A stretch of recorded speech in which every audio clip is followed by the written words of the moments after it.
Hey everyone, this is John from EastCoastArmory.com, and I'm here today with another new product announcement video for the various EastCoastArmory.com 3D printed parts in 1/6 and 1/16 scale. All the detailed parts that are mentioned in this video are going to be found on the various catalog pages that are listed on ECA, but the direct links to all of the catalog pages that these parts are going to be on can be found in the video description below. Starting this video off takes us to something in 1/16 scale, and this here is something that has been recently announced and designed, and that is the 1/16 scale set M4A3 brush guard set. What we have here are all of the brush guards that are required to outfit not one but two 1/16 scale M4A3 Sherman tanks. This set, along with another new detail set that's going to be making its debut in this video, is something that was actually done upon request. As I often mention in these videos, a lot of times I get reached out to by customers or viewers out there who are looking for a detail component or accessory, and it's not something that I currently produce. And in most cases, I'm able to go ahead and do the design work and get the piece into fruition. And that's exactly what happened over here. One of my viewers reached out to me, dropped me an email saying, "Hey John, I'm interested in brush guards for the Sherman of 1/16 scale. Is that something that you produce or something to look into?" To which I said, sure, let me look into it. And after a week or so, here's the final outcome. As for the parts themselves, these are based off of my 1/6 scale counterparts, and I basically just took the drafting files that I have for all those components and I made some adjustments to them to optimize them for 1/16. This would include both for thicknesses as well as the physical scale and size. So what you see here are literally just miniaturized versions of those other components that are offered for the larger scale counterpart. And on this little thread over here, we have the entire brush guards to outfit not one, but again, two 1/16 scale Shermans. This could be for in case you have two tanks you want to upgrade, or if you just want to have a set on hand for spares in case something can happen. And you know, the real world situation, sometimes that can happen more often than not. So if you have an incident or an oopsie moment, at least you have a spare set on hand to go ahead and outfit your build. Either way, the pieces are fully detailed with all the same details found on the larger scale counterparts. So for the main headlight brush guards, we have not just the headlights brush guards themselves with the correct shape and geometry to them, but we also have the small little canisters on either side, which on the real vehicles, as I often mention in these videos, are used to have these little chain retained plugs that are in place, and these plugs are used to plug up the hole on the hull where the headlight is mounted. So when the headlight is removed, you have that hole present in order to prevent any sort of water or moisture from getting to the vehicle. You just take this little plug and drop it in place.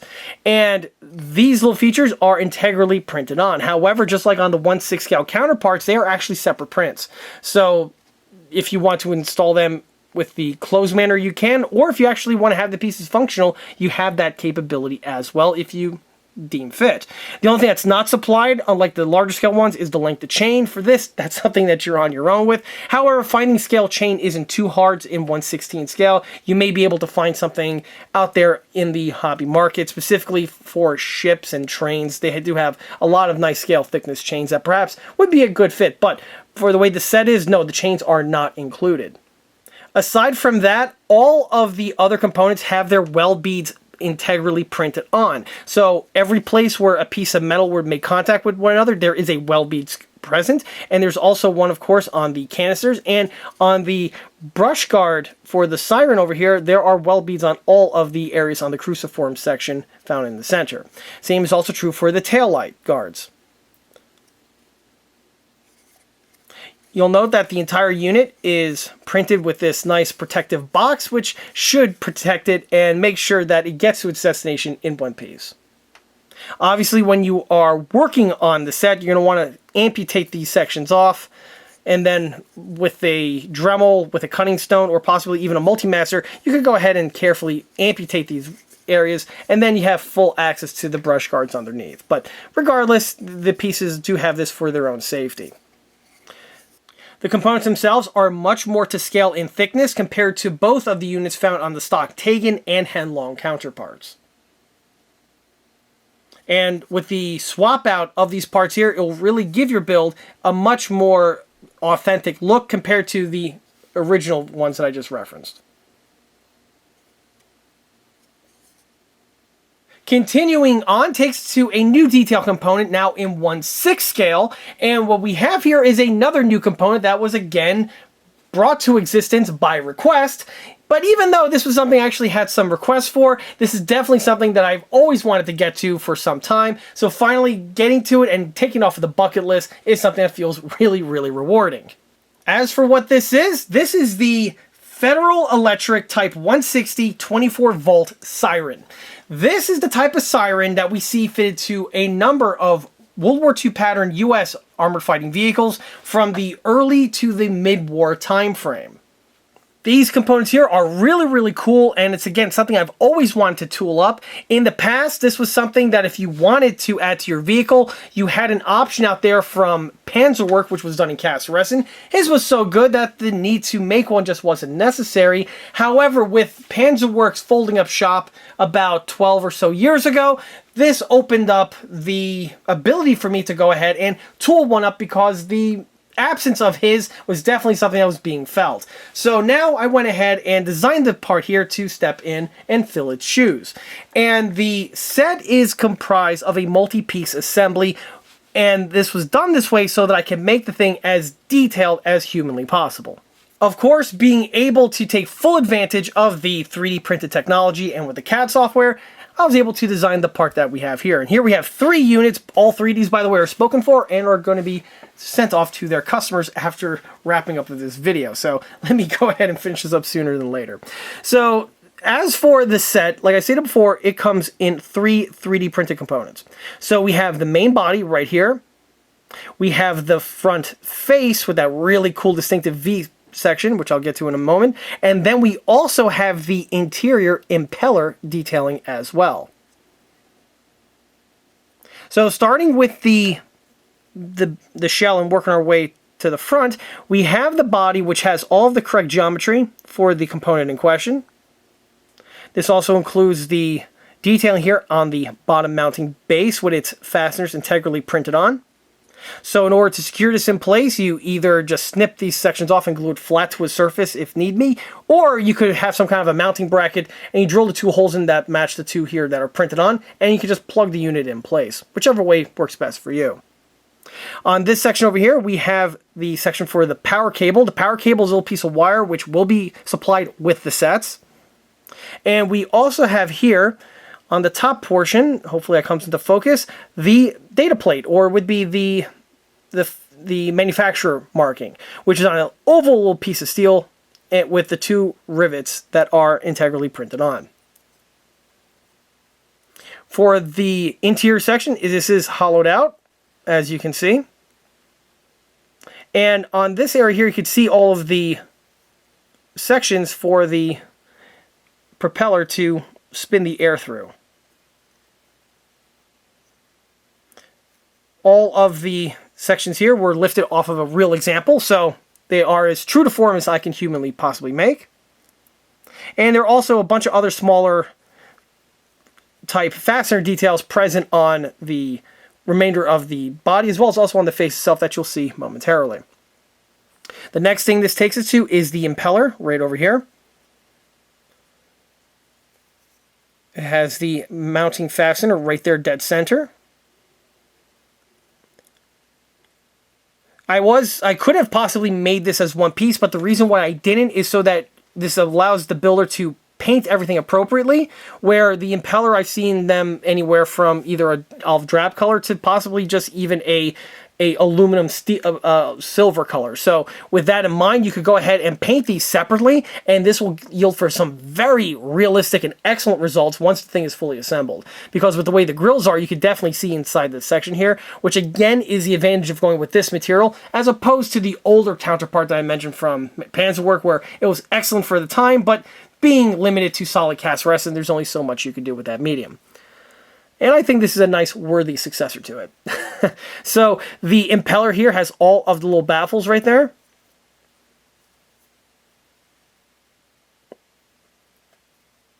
And it just plugs directly in place with that small little hole that we see integrally printed on.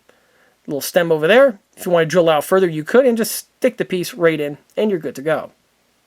On the front section, we have the appropriate geometry, and the pieces were stamped, so with this type of medium here, I'm able to replicate the stamp look as much as possible.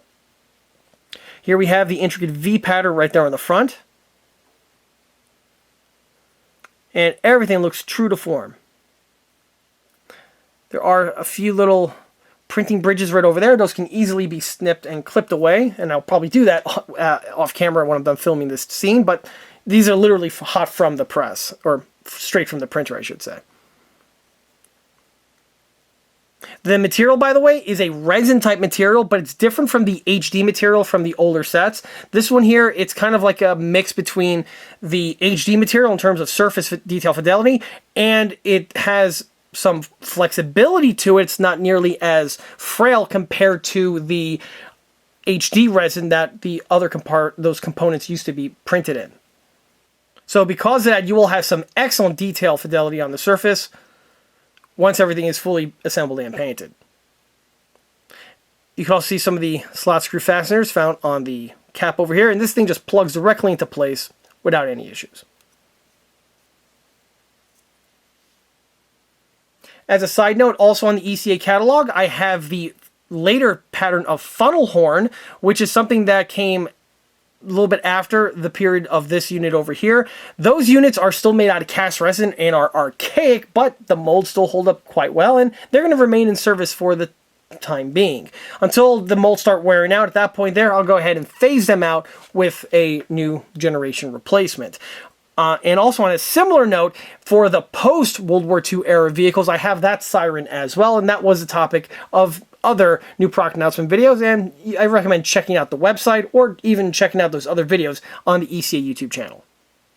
Carrying on takes us to another recently added 1/16 scale item to the ECA catalog, and that is the set that we have here, which is the 1/16 scale 3D printed M10 Ammo Rack Set. This is a set that has been on the catalog now for about maybe 2 years, so it's a recent addition, and again, this is another one of those parts which was made upon request. For years, I've had 1/6 scale ammo racks for the M10 tank destroyer in cast resin, and once those molds have just completely wore out, I had the opportunity to go ahead and retool them with a 3D printed counterpart, and that was completed, and those are on the 1/6 scale M10 catalog page.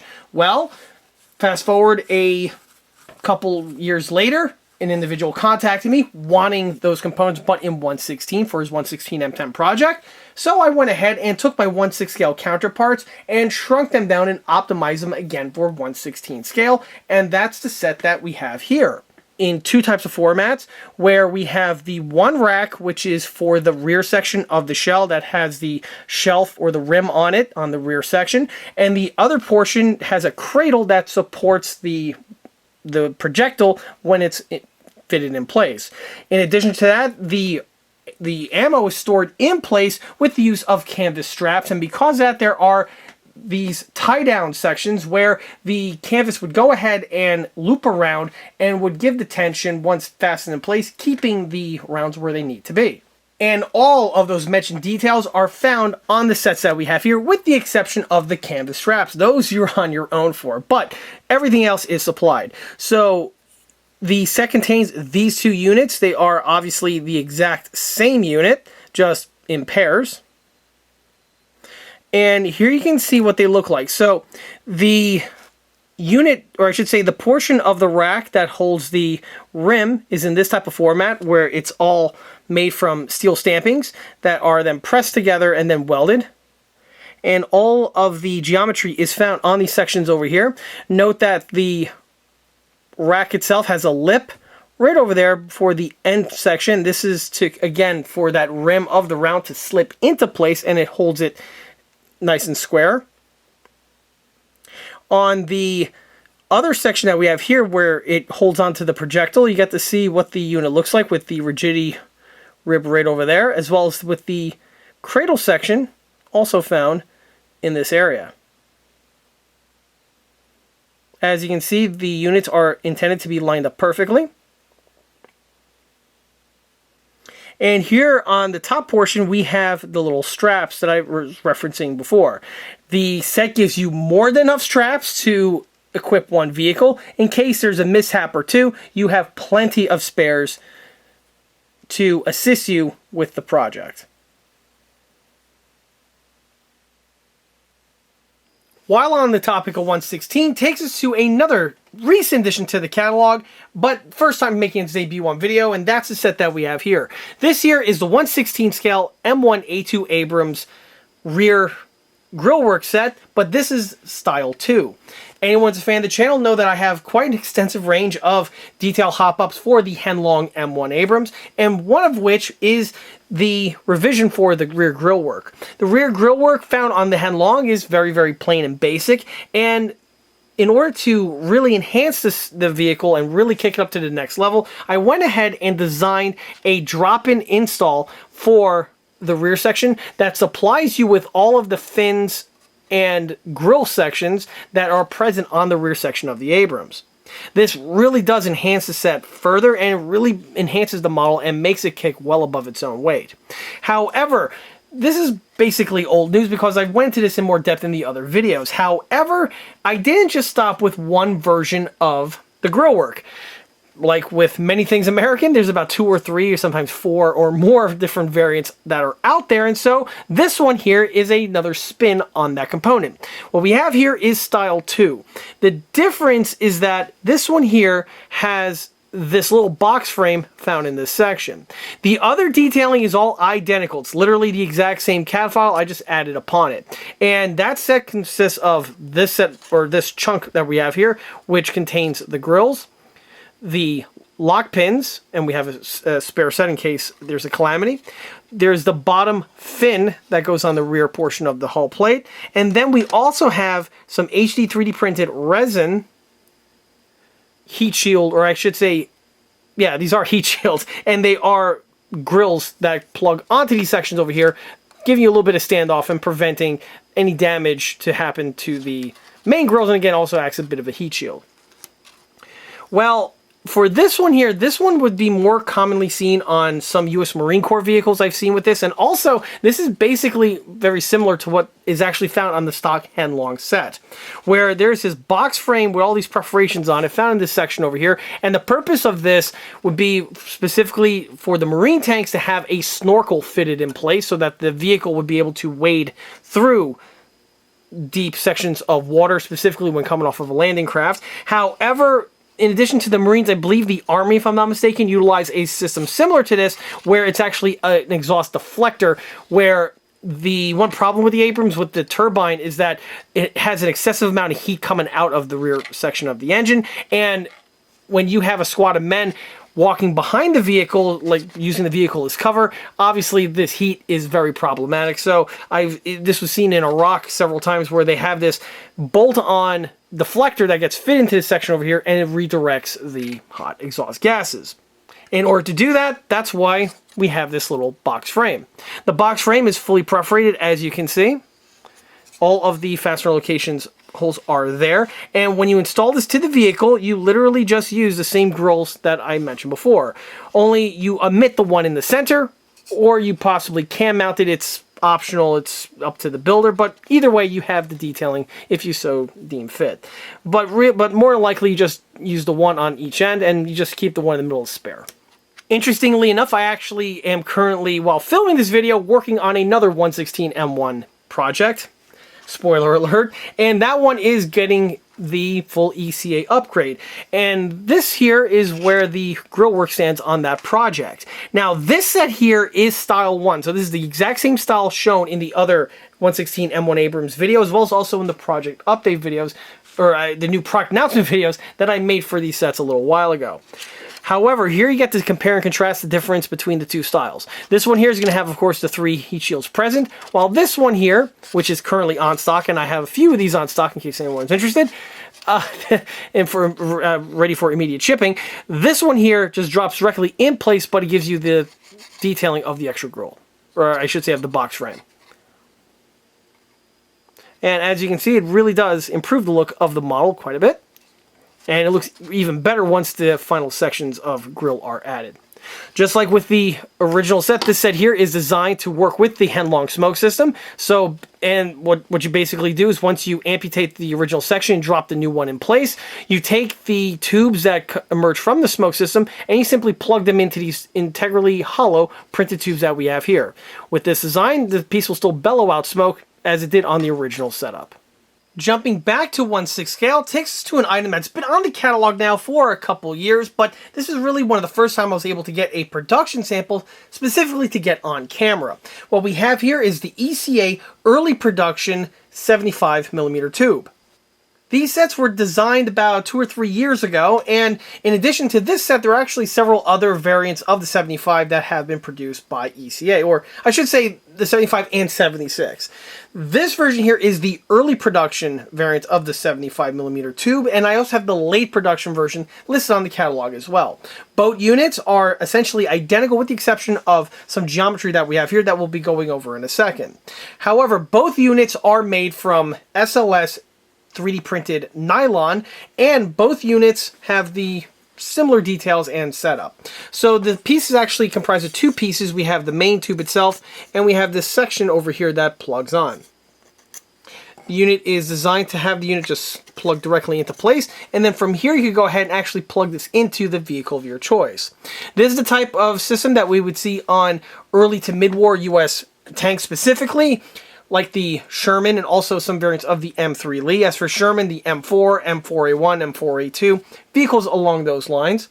And what makes this the early production variant is, again, the geometry that we have here. So if we look at the tube itself, you'll see that it has a taper to it, of course, and then it bends into this portion here, and then it actually expands. This is something that's found on early production versions of the 75, and the later production variants, it was just a continuous taper to the very end. On the front portion, hopefully this comes out on camera, but you can see the little crosshair sections. These are present on lots of US AFV barrels, and if I'm not mistaken, I believe this was to help bore sight it. You would actually tape some wire into these sections over here, and allows you to actually use the or look down the barrel in order to find the target. This is something that was also seen on lots of artillery pieces of the same time. Regardless of its actual purpose, if that's true or not, don't jump on me too much. The only thing I know is that these type of features are very commonplace on American vehicles of the period, and the piece is, or I should say these sets have this detailing integrally printed on. Same is again also true for the later version of the 75. Needless to say, all of the ECA tube options, be it from the 75 to the 76, are listed on the ECA Sherman catalog page. The link is listed in the video description below. And with that, that wraps up this new product announcement video for the various new ECA 3D printed 1/6 and 1/16 scale detail parts. If you like this video, be sure to give this video a thumb up. It really helps in the algorithm.